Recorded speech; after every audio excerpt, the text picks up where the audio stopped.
AITA for weaponizing my femininity by crying since the teacher wouldn't stop another student harassing me. Update at the bottom. Edit 2. Since many people are sending me DMs, me and my dads went to the principal today. We'll post an update when the situation is solved. Edit. Please remove if not allowed mods. I'm talking to my dads today and will ask them to get the principal with me. The comments here made a little sacred about how wrong this could go and how bad was the situation. We'll post an update if things can be posted online. Also, I'm not in USA. Even if this sound fake to you, here in South America things are really this bad, guys. For a little backstory, I, 15F, lost my mom when I was 5. Dad raised me alone until last year when my second dad, whom I call Papa, moved to our home.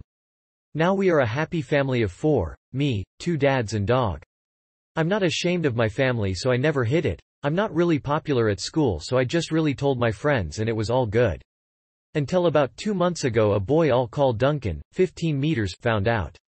Duncan started simple with jokes like, "Wow, which one of them is the mom?" Which I promptly told the teacher, Mr. Smith, who was like, "He's just trying to understand. If you want people to understand you have to be patient." Duncan started to escalate with, "Enjoy your time here, it'll get worse when your sinner family goes to hell." And again I went to Mr. Smith, who again was, "You can't be prejudiced with his religion, it's wrong in the Bible. He's just trying to understand.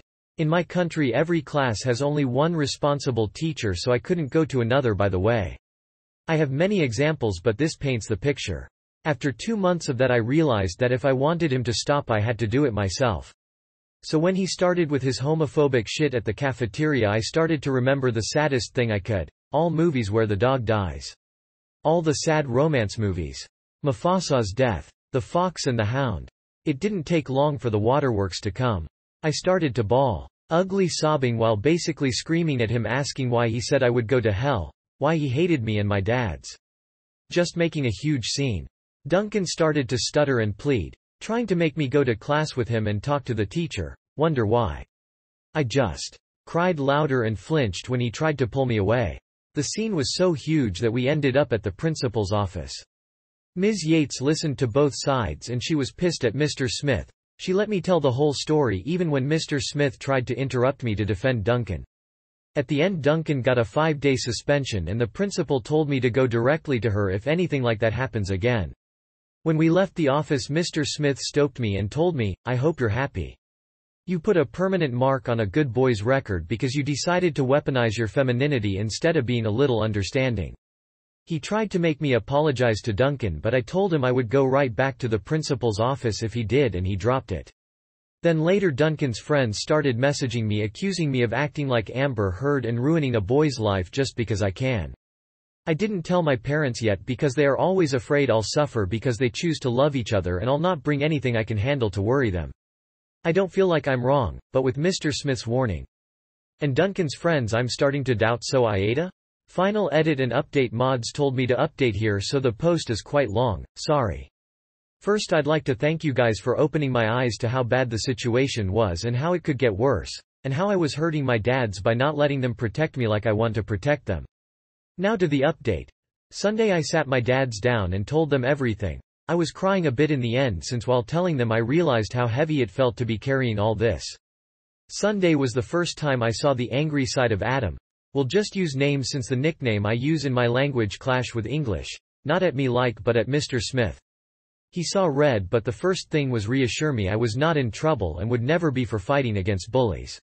Dad didn't talk much, he seemed so sad and shocked just holding my hand. But Adam talked more than I ever heard about his past. About bullying from teachers, students, church and even family.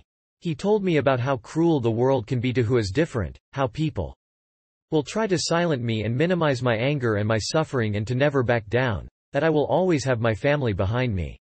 He thanked me for loving them so much that I was willing to fight for them, but told me I was the child here, his child that he never imagined he could have and that he would protect me. I didn't realize how much he loved me.